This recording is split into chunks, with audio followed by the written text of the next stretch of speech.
ଆଜି ବନେଇବା ମାଛ ହଳଦୀ ପାଣି। ଦେଖନ୍ତୁ କଡ଼େଇ ବସା ହେଲା।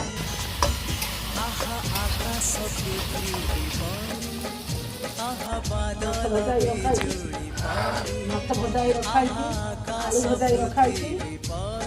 ତେଲ ପଡ଼ିଲା, ଫୁଟଣ, ଶୁଖିଲା ଲଙ୍କା ପଡ଼ିଲା।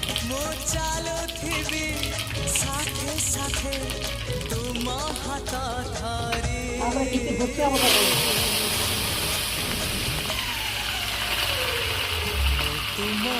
ତାପରେ ରସୁଣ ପଡ଼ିଲା।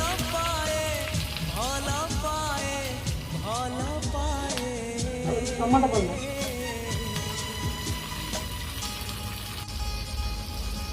ତାପରେ ଟିକେ ଲୁଣ ପକାଇଦେବା। ଟମାଟୋ ଯାଇକି ସିଝିଯିବ।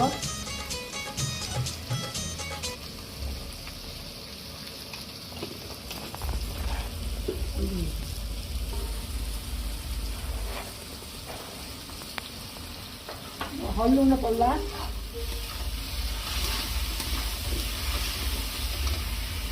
ଖଣ୍ଡା ଭଲ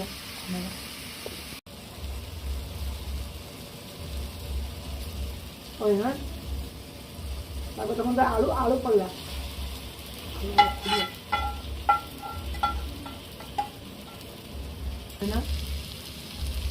ଦେଖନ୍ତୁ କଷା ହେଇଗଲା। ଏବେ ପାଣି ଦେବା। ବନ୍ଦ କରି ପଳେଇ ହବନି ଭଦ୍ରା ବସା ଜାଗା। ଦେଖନ୍ତୁ ପାଣି ଆଳୁ ସିଝିଗଲା। ପାଣି ବି ଫୁଟିଗଲାଣି।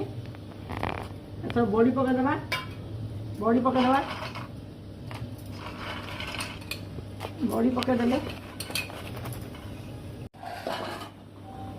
ତାପରେ ମାଛ ବି ପକାଇଦେବା।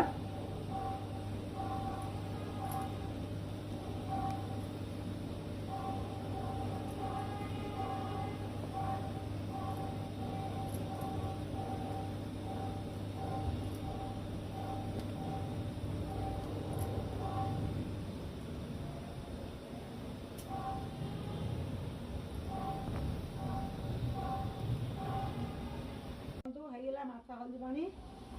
ଏବେ ଆମର ଚୁଲି ବନ୍ଦ କରିଦେବା। ହେଇଗଲା ସରିଲା। ଚୁଲି ବନ୍ଦ କରିଦେବା। ଏମିତି ହଳଦୀ ପାଣି ମାଛ ହଳଦୀ ପାଣି କରି ଖାଆନ୍ତୁ।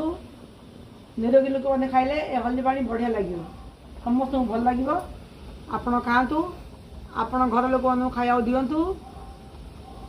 ଭଲ ଲାଗିଲେ ଆମକୁ କମେଣ୍ଟ କରନ୍ତୁ, ଲାଇକ୍ କରନ୍ତୁ, ସବସ୍କ୍ରାଇବ୍ କରନ୍ତୁ।